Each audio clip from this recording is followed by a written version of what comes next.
Welcome back, everyone, to another episode of the Best of 2022, brought to you by Get Your Geek On. I'm Robert, and I am joined by Crystal today, and we are talking The Sandman, which came out on Netflix. The Sandman, of course, being based on the landmark run by Neil Gaiman that I think debuted back in the 80s. Maybe it was the 90s, but it's been around for a long time. It was This early show 90s. yeah, this show and this project has been in like development hell for a really long time, but we finally got it. Of course, starring Tom Sturridge, Boyd Holbrook, Patton Oswalt, Vivian Ashampong, and several other actors that popped in for an episode here or there. Those were kind of the main ones that were with us for the majority of the episodes. So we're going to start off. Just we want to know, and I want to know, Crystal, why did you love this series? I mean, first and foremost, it is a Neil Gaiman thing, and that's just me. Like, Yeah. I love everything that man touches. He turns it to gold. Um, I really recently with Good Omens, they did such a good job with that adaptation of that book that I had high hopes for Sandman, and I was not disappointed. Um, the cast is phenomenal, Yeah. and it is just visually stunning. Like, it is gorgeous. The way that they portrayed it is just so perfectly in line with the Gaiman universe.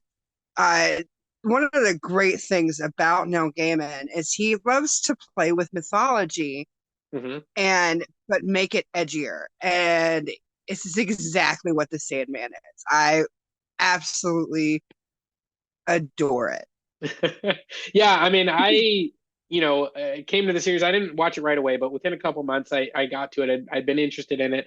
I don't know the source material at all. I'd never read the comic or anything like that. But diving in from the very beginning, I was fascinated by the world, by the characters.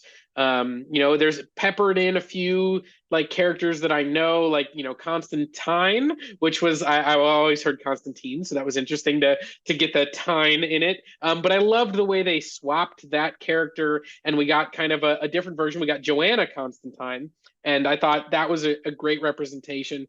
And ultimately, it was a really interesting story about this immortal being who kind of has for the first time in his life is down on his luck, is not in control of the situation, and now he's got to figure out how to navigate that. And I loved the story, but hands down, the thing I have to talk about, we're not taking a lot of time in these. The thing I have to talk about is episode 5, the diner episode with David Thewlis. Oh my goodness, that like I was That is enjoying. Yeah, I was enjoying the series up to that point, and when that episode hit, I was like, "Holy crap! This series is amazing." I love the way it played with different relationships and how just knowing a little bit more or acting on your base desires or those types of things can just completely upend a scenario. And so we don't want to spoil things, but because we want to tell you to go watch this show, if you haven't. But I have to tell you, like, it was like good, and then that episode it blew me away. I loved it. that episode did exactly what it was supposed to do and jar you. Yeah. Like, it hit all of your nerves. Like, everything that like the baser like human like garbage emotions and all of that just on display. And just so, even though like it's just like the whole 24 hours in that diner is just crazy, it's beautifully shot Oh yeah, I and mean, gorgeous. of course. I mean, like every shot in this series. I mean, you could tell this was it cost a lot of money, which is why it didn't immediately get renewed for a second season, because it was like this is an expensive Like, show, is and you it can worth see it?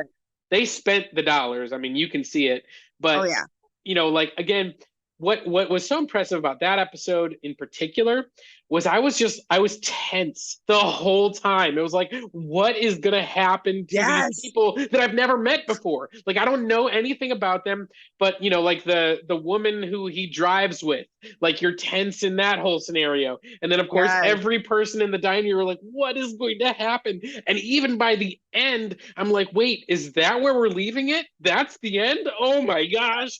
It was just like I literally from that point forward, I just I was so in the series. I can't wait to watch that episode in particular again, but really rewatch the series because it was fun. It had really interesting characters. And I'm really glad that we are getting a season two, that we're getting more because Yes. some of the unresolved threads are definitely really interesting where it's like I want to see where this goes next. Right. Definitely. Definitely. Absolutely. Like, and I, there was no relief in that episode at all. And then you No. didn't even get relief at the end. You're just like, it was just, you're like, what the fuck just happened? Like, what just happened? No Yeah. clue what just happened to me. But it was good. It wet my whistle. This show wet my whistle enough to go back into the source material Hmm. and like, and which is really saying something. And I will say, for anybody who's like hardened with source material, I will tell you they did a really good job for what they could do. There was a lot of DC stuff that had to be pulled out Sure. Yeah. because they couldn't make those connections, and wouldn't make sense for what they needed this series to be. So all the Yeah. changes that were made perfectly, down to every last detail and casting. I could not, I can't find fault with it. Like even the way that the sound is designed is just fantastic. Yeah, I mean, and we go to a bunch of different places. I mean, we have the dreamscape and different people, the way they dream, their worlds look different. We, of course, go to Yes. hell, and that looks totally different. When we're on Earth, it's mostly grounded, like it looks normal, but then you'll get a weird camera angle here or there. Yeah, I mean, it was so refreshing. It was like unlike anything else on TV, which I think Yeah. is it really stands out. And it's one of those like I know like if you're into fantasy stuff, you've probably seen it. But if you're not, if that's not your thing, or you go like, it's DC and I'm not really into superhero stuff. I mean, it's not superhero stuff. This is one of those things where, No. kind of as we wrap up our discussion of this amazing series, you know, I want to ask you, like, who is this show for? Like, would you recommend it to anyone in your life? Are there specific people you go, maybe they wouldn't enjoy it? Like, is it for the hardcore nerd? Do you have to know the source material? We know my answer because I didn't and I still loved it. But what are Yeah. your thoughts on this? I don't think you have to know the source material. It helps. It helps a little bit. You have to be a little bit emo. All right. That I mean, really, that's what I mean. You have to be a little bit into maybe getting into your feelings a little bit because Morpheus is nothing but a little emo boy, and That's we true. love him. And I would say if you like stuff that is beautiful and well written, you should watch it. That's it. Like that's just watch it because it's definitely worth it. It's worth the episodes that you get. And then them adding that secret 11th episode extra was Yeah. just so perfect and it was done very well. Yeah, I mean So it's it's for everybody. yeah, it's one of those shows that I think for me, um, like I have a lot of I have several siblings. I have a large network of people that I talk about TV shows and movies with, and this is a show I would recommend to just about everyone. Like there's a couple people that'd be like, they're probably not gonna be into it because they like the Big Bang, like let me go watch Fast and Furious, Yeah, things exploding, and that's what they enjoy the most. And there's no shame in that. Like if that's what you love, go ahead and love right. it. But this is definitely a series with layers, with depth. You really, you need to be invested in it. And it is one that I will say it's a character driven story. There's a lot of plot points and there's a lot of events happening, but it's about the characters. And certainly it is about Morpheus. It's about the journey he goes on from an incredibly self-reliant, egotistical, arrogant person to a slightly less arrogant. Like it's not like he just becomes like a completely new person. Like he goes on a journey of growth, but it's hard fought every step of the way. Like he doesn't want to Yeah. do it, and so I did And it love that about him. continues to be. Yeah. Yeah, Uh, it's so funny that Morpheus, as an endless, as a being of higherness, is so human in this. yeah. That's why it's so perfect. And it is like that diner episode in episode 5 and the immediate follow-up episode where he goes and sees his sister Death, and then we get like the Sound of the story. Wings. I think so. And we Sound get of the the Wings. Yeah. story then with his mortal kind of acquaintance is in that episode. Hobgadling. Yeah, and those two episodes, to Yes. me, that's the heart of the series, right? Like that's Yes. it's gonna blow you away and it's going to make you uncomfortable. That's episode 5. And then in episode 6, it's going Yes. to make you like confront everything about mortality that you've ever thought.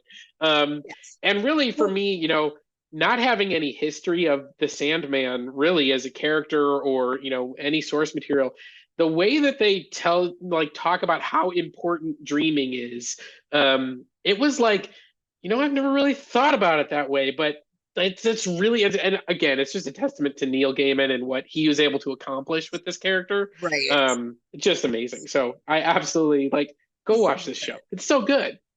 I cannot gush more of I can't stop. It's just if I could go on for hours about why you should watch the show, just go watch the show. Yeah, I mean, It's just like so good. I think part of the reason I got to it as quick as I did was because you were like, "Come on, it's so good, you have to watch Come on. it." And Yeah. I was I like, knew "All that right, you I would get you." like it. Yeah, On within visuals alone, I knew you would just love it. yeah, and I did savor. It's funny you mentioned like savoring the other material that you're like listening to the radio play, I think, and like trying to take it slow. I tried to do that with the series. Like it took me a week to get through the full 11 episodes, where I probably would have binged it in like 3 or 4 days. But I was like, nah, I gotta hold back, I gotta save it because it's good. Yes. But it's And one of those it's one shows. of those two. It's one of those two, like how you're like you have to pay attention. It's like, yeah, you have to pay attention, but you'll want to. Like Yeah, you'll want to take your time with each episode and just kind of let it sit. Especially like 5 and 6, because it's like 5 was that burn, and then 6 gives you that relief, but it's not exactly like the relief that you wanted, but right. it does give you it. Yeah, It's just it's the testament is just of Neil Gaiman as an author, and I'm just so happy that he's getting this light, like ever since American Gods came out, hmm and then Good Omens blew up and just is beautiful, and the Sandman just is that cherry on top of this pie. Like, look at it's beautiful. yeah. It is great. It is definitely in the best of 2022. We wanted to highlight it and talk about it. We know it's a popular series, but it's also something that if you haven't watched it, we urge you to. It was really great. Thank you so much for joining, Crystal. And I'm Robert, and this has been Get Your Geek On's review of The Sandman, or not really review, but we're just talking about The Sandman in our Best of 2022 series. We want to know what you think. Did you love this show? Have you watched it yet? Are you going to watch it? Let us know down below. And definitely, stay tuned for more videos in our series of the Best of 2022. With that, thank you guys so much for joining. Stay geeky and get your geek on.